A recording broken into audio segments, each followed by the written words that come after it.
If you don't know how to look, the most beautiful town in America will turn you away without a word.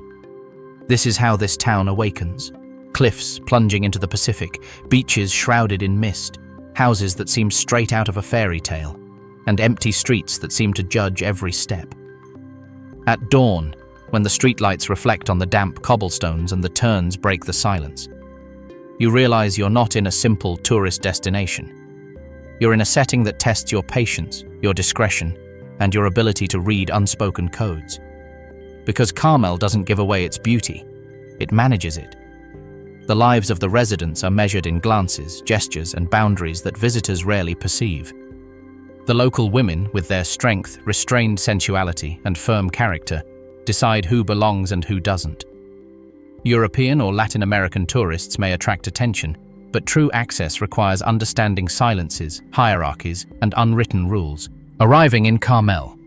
Between fairy tale and reality, reaching Carmel-by-the-Sea is much more than traveling miles of road.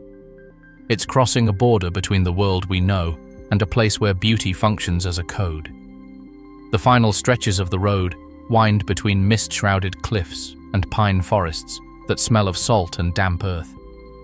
Each curve reveals the ocean stretching to the horizon, but also foreshadows the silent test that awaits every visitor, the appraising gaze of a town that doesn't need tourists, but receives them with a caution that hangs in the air.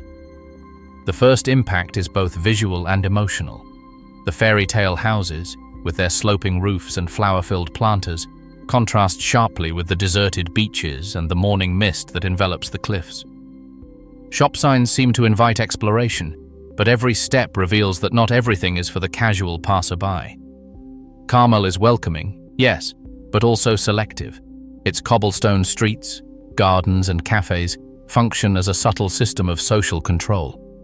Every glance that meets yours, every greeting that goes unanswered, is part of that silent examination. The clash with tourist expectations is immediate. You arrive expecting a coastal town teeming with tourists and selfies, and you find a place that seems frozen in time, where the rhythm of life is dictated by the tides, the opening hours of local cafes, and the strolls of residents with their dogs or bicycles. Crowds do appear, but only at certain times. Outside of those hours, the visitor comes face to face with the authenticity of Carmel. It is then that you notice the difference between seeing a place through a postcard and being present within its social fabric. The first contact with the locals is quiet. You sense it in the corner cafe, in the bookstore, or in the boutiques. People observe more than they speak. No one confronts you directly, but every gesture, every measured smile, every brief greeting conveys a clear message.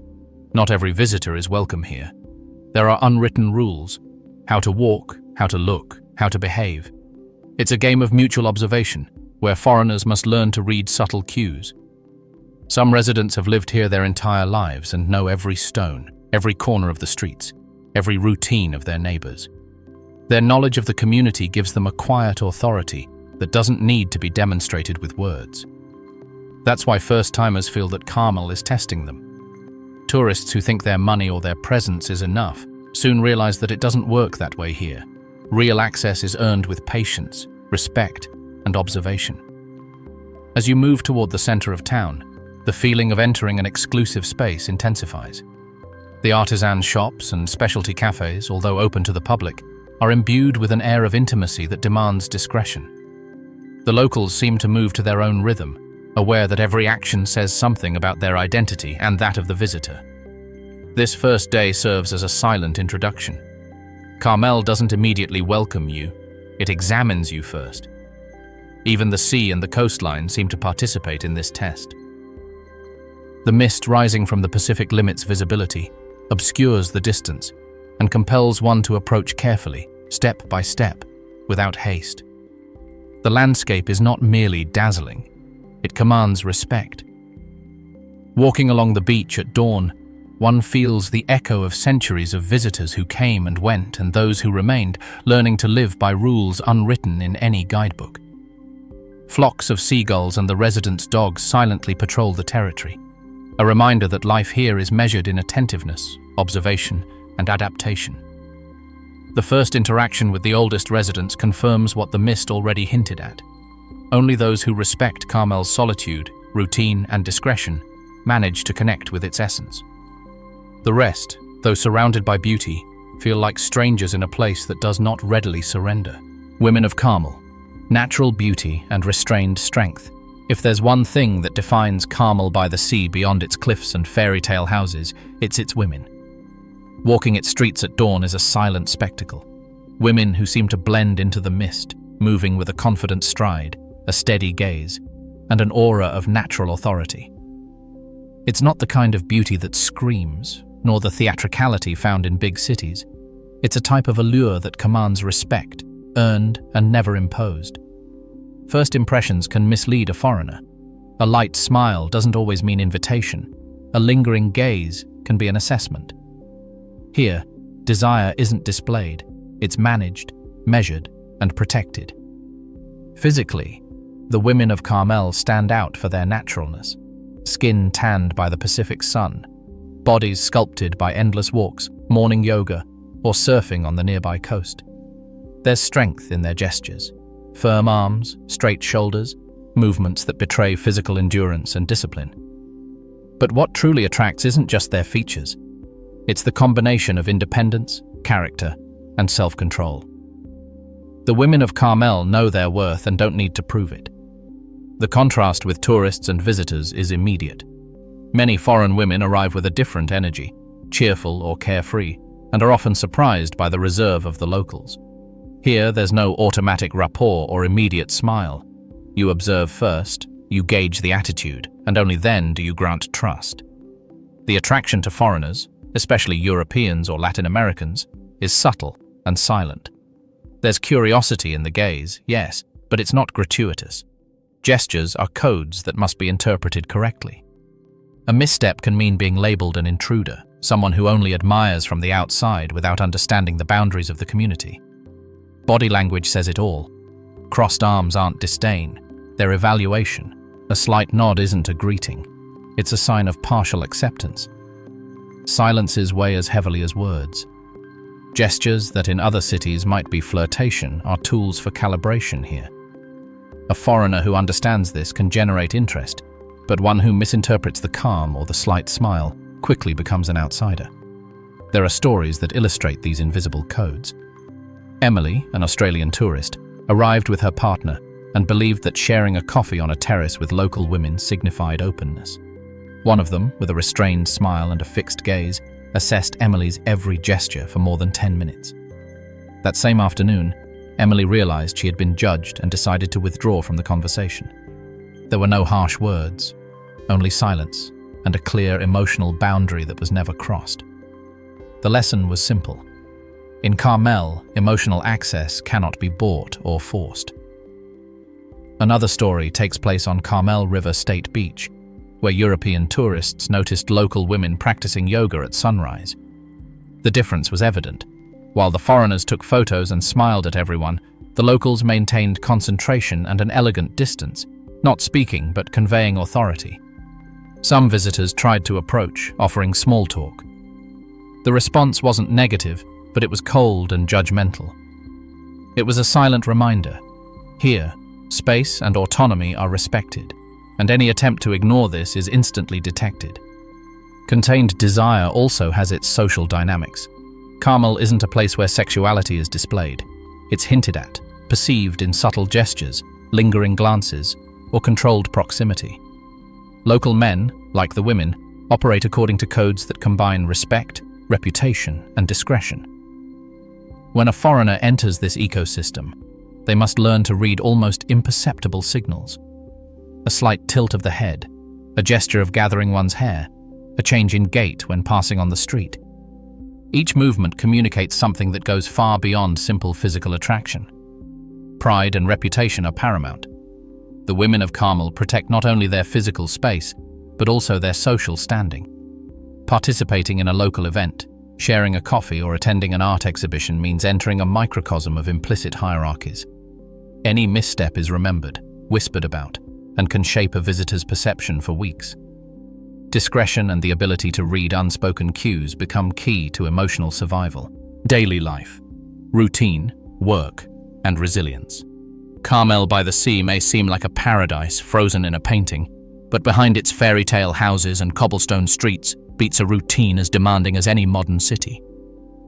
Arriving in the town centre early allows you to witness the most authentic activity. Boutique owners carefully opening their doors, artisans sharpening brushes and canvases, and cooks fine-tuning recipes before the first tourists cross the street. Beauty never sleeps, but it also doesn't forgive. Here, each day demands attention, precision, and stamina. Local trades have a rhythm dictated by the season. During the summer, Carmel transforms. European and American tourists fill the cafes, galleries, and hotels. The streets become a constant parade of curious glances and raised cameras, and residents must alternate hospitality with protecting their space. Those who work in restaurants feel the pressure to provide impeccable service while reading silences and gestures, assessing who belongs and who is simply observing. The artists, for their part, must create and maintain their authenticity in the face of an audience that sometimes admires and sometimes criticizes without restraint.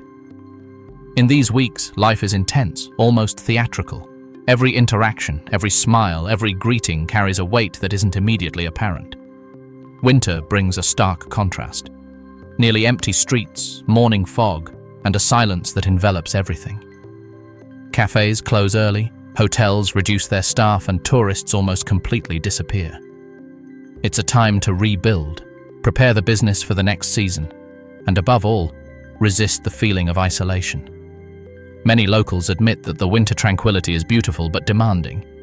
Solitude can become a constant companion, and the mind must learn not to get lost in the calm. Here, mental resilience is as important as physical stamina.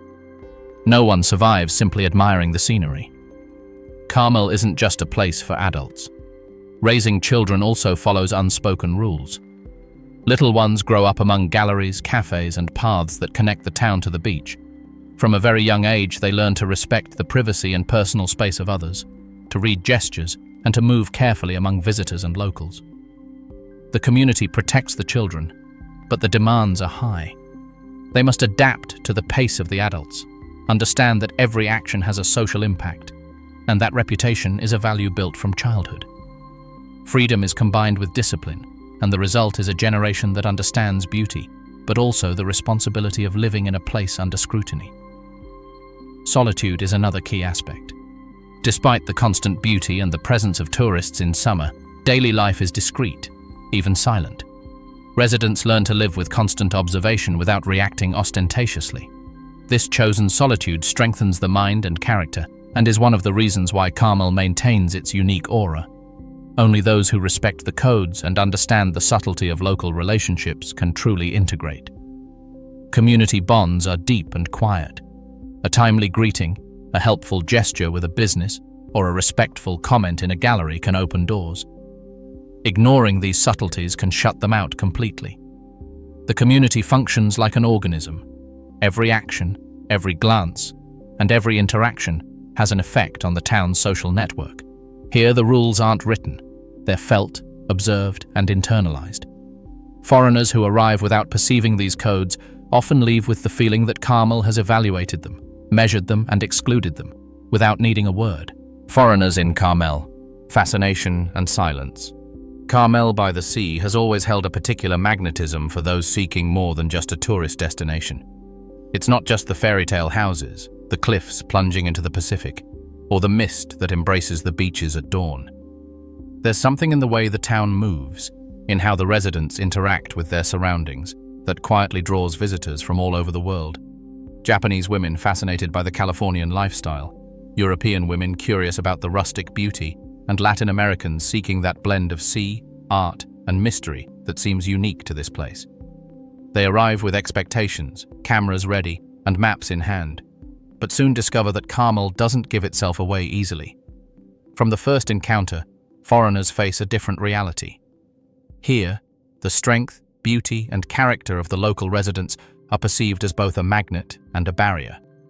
The women of Carmel, for example, combine delicacy with firmness, a restrained sensuality expressed more through gestures and glances than words. The way they observe, barely smile, and assess visitors' behavior can be disconcerting for those accustomed to the instant familiarity of other tourist destinations. A simple greeting, a nod, or a wave can be interpreted as interest, respect, or indifference, and the foreigner rarely knows which is which.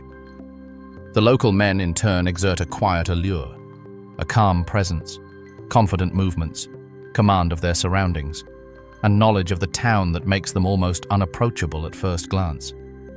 For visitors, this generates fascination, and at the same time, a certain apprehension. Initial interactions are usually marked by minimal gestures, slight smiles, measured conversation, brief eye contact. Every movement is a subtle test of understanding, who respects the local codes and who ignores them. Misunderstandings are frequent and almost inevitable.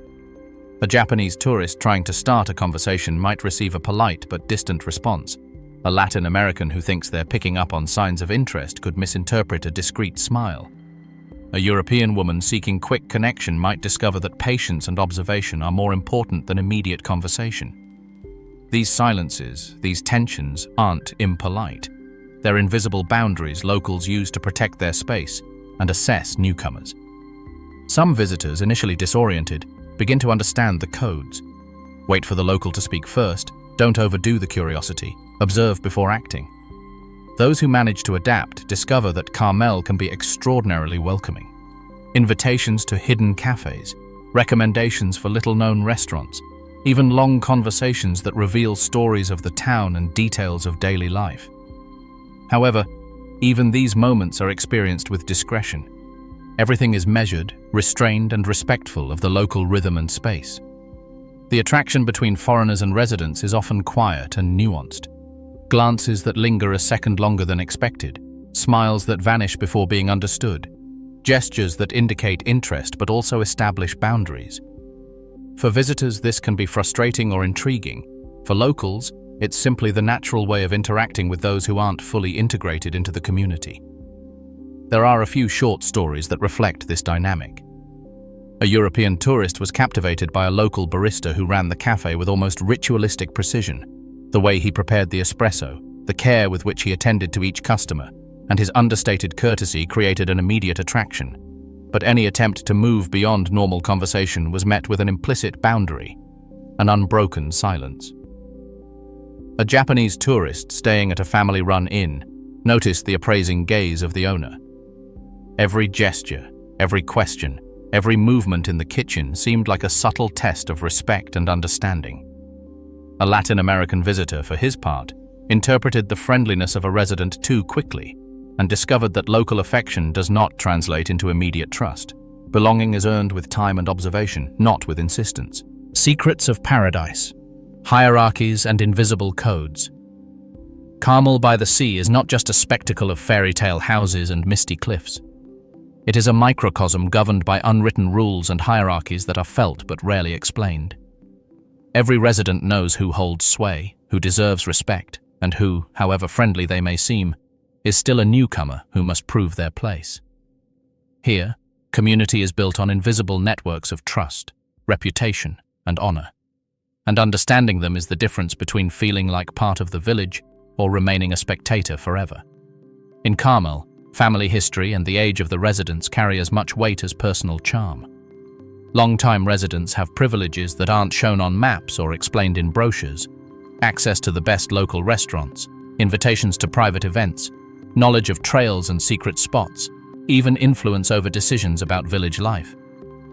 Newcomers, however resourceful and enthusiastic, start from the bottom. Their reputation is earned through observation, respect, and patience. A misplaced smile, an overly familiar gesture, or excessive curiosity can set integration back years. Invisible codes govern daily interactions that seem trivial to an unsuspecting visitor. In a local cafe, a resident can sit first at the sunniest table without a word being spoken, and everyone present accepts the unspoken hierarchy.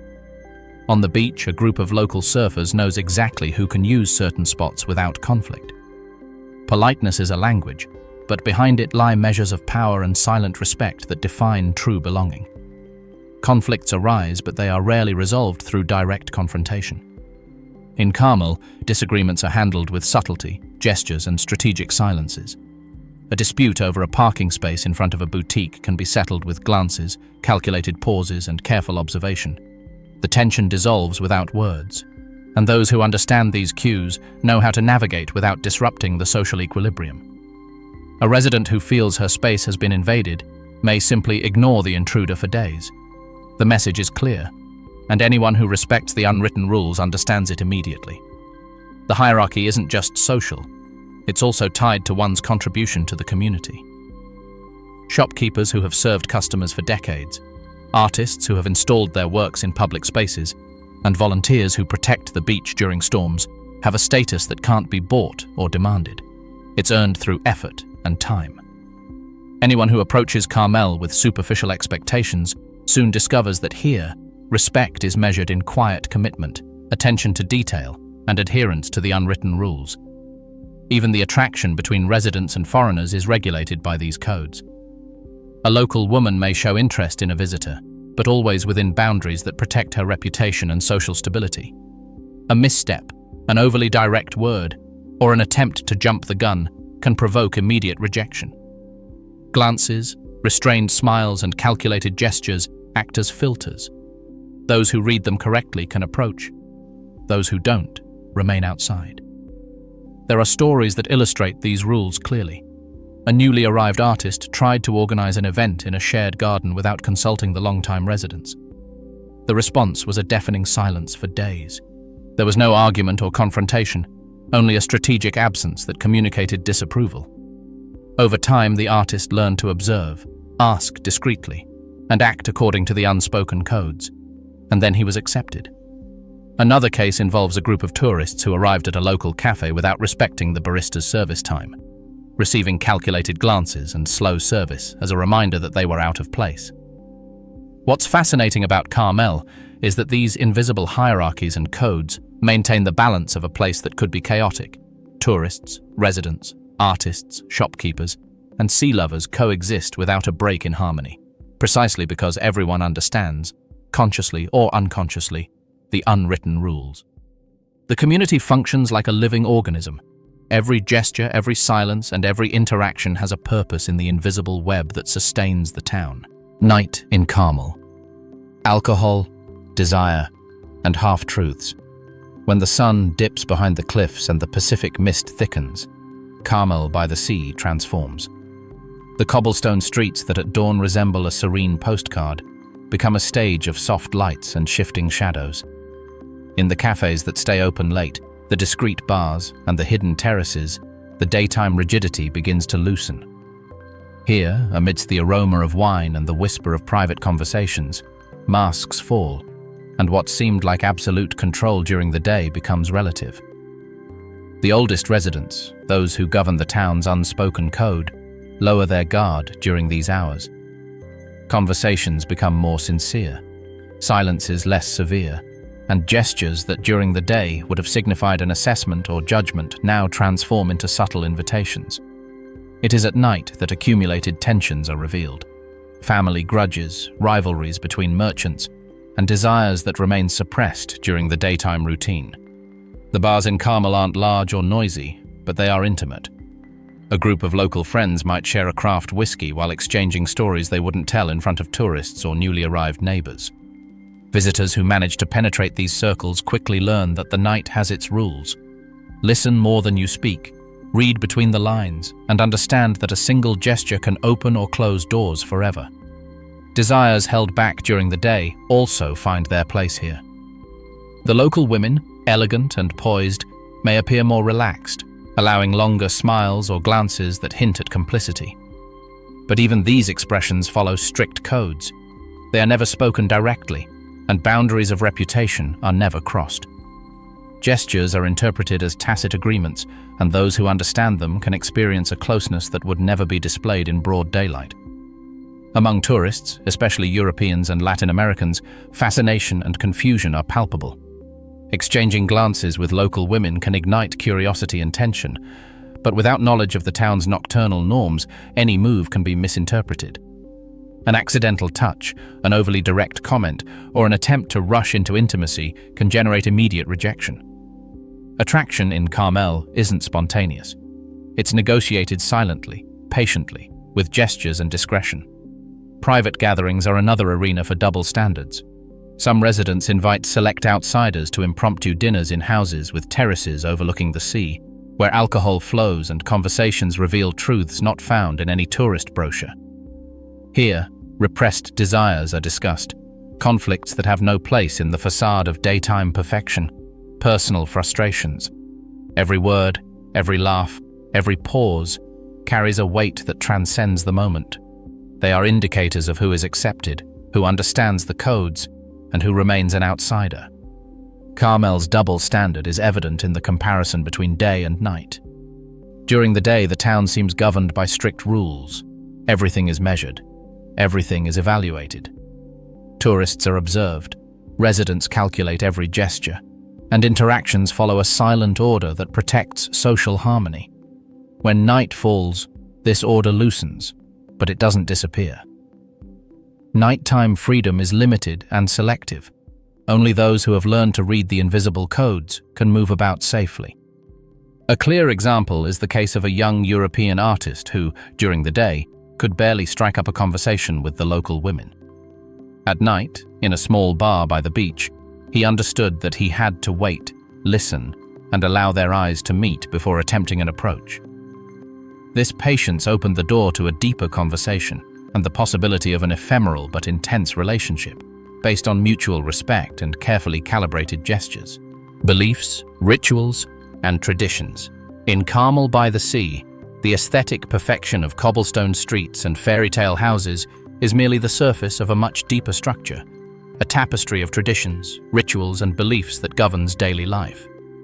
Though not immediately apparent, the region's cultural history, influenced by Christian currents, local mysticism, and a profound respect for nature, shapes every gesture, every interaction, and every social decision. Faith and superstitions function as a silent guide, a kind of compass that dictates what can be done, said, or desired without disrupting the delicate balance of the community.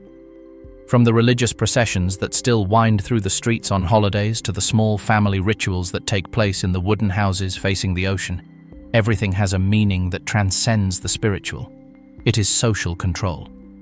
Attending Mass is not just devotion, but a way to demonstrate respect and belonging. The gestures in these ceremonies, punctuality, and the way people greet neighbors and authorities reveal who understands the local codes and who remains an outsider. Superstitions also play an unexpected role. A rude gesture in front of an altar, a comment about the mist that shrouds the cliffs, or even ignoring the veneration of certain local symbols can be enough to mark someone as out of place. For the residents, these practices are not restrictive. They are an invisible language that maintains harmony and regulates relationships, desire, and reputation. In the realm of love and attraction, these traditions exert a subtle yet powerful influence. The way one flirts, expresses interest, or rejects an advance is permeated by ancient cultural norms. Local women raised within this system manage their desire with discretion and determination. Men respect the signals and know that a slip-up can be remembered for years. Even the most charming visitors, Latin American or European, must learn to read these signals if they want their attraction to be reciprocated. Daily rituals such as household chores, setting the table, shop opening hours, and participation in festivities are not mere customs. They are a social code that defines respect, belonging, and position within the community. Every action is measured against tradition, and compliance, or non-compliance, can open doors or close them forever. In Carmel, tradition functions as an unwritten law. It shapes desire, regulates intimacy, and gives meaning to daily routine, maintaining the city's idyllic aesthetic as a living and coherent facade. For those who observe closely, these beliefs reveal a town that not only dazzles with its beauty, but also demands understanding, respect, and sensitivity toward an invisible world that governs what is seen and what is never spoken.